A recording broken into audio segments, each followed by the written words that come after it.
বোন আমার, 12 বছর 15 বছর বয়সে তুমি কেন বিবাহের পূর্বে আরেকজনকে তোমার শরীর ধরতে দাও? আর যুবক ভাই আমার, কি বলিস কি তুই?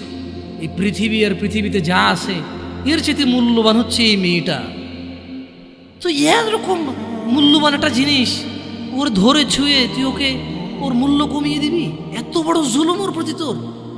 তুই আল্লাহকে ভয় করিস না তাই বলে এতটা? কি বলিস তুই? তুই কি কারো গাড়ির গ্লাস ভাঙছিস জীবনে?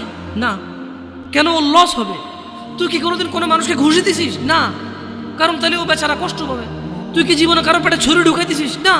ও মরে যাবে, তাহলে ওর ফ্যামিলি ক্ষতিগ্রস্ত, লসে পড়ে যাবে। তুই কি কারো টাকা মারছিস কোনোদিন? না। তাহলে ওর ফ্যামিলি টাকার কারণে কষ্ট পাবে। তাহলে তুই কেন তুই এত ছোট ছোট বিষয়গুলো খেয়াল রাখিস যে আরেকজনের লস হবে? তাহলে তুই এই মেয়েটার জীবনটাকে তুই কি করলি? তুই পুরো পৃথিবী আর পৃথিবীতে যা আছে সবকিছু বিক্রি করলে যে সম্পদ হবে, সবকিছু অর্জন করলে যে অর্জন হবে, এর চাইতে মূল্যবান তুই ওকে সতীত্ব থেকে বের করে নিয়ে আসলি?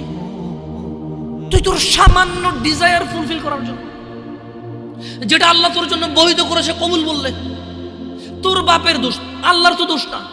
তোর বাপের দোষ, সমাজের তো দোষ না। তোর বাপ তোকে বিয়ে করে না ভাই আমার। তোর বাপ মনে করে তুই ছোট, 18 বছর বয়স তোর বাপ মনে করে তোর বাপ 16 বছর বয়সে হস্তমৈথুন করছে, তোর 22 বছর, তুই এখনো ছোট, নুনু খাস, দুধু খাস। তোর বাপের অজ্ঞতা, ইসলামের দোষ দিবি কেন তুই এটা?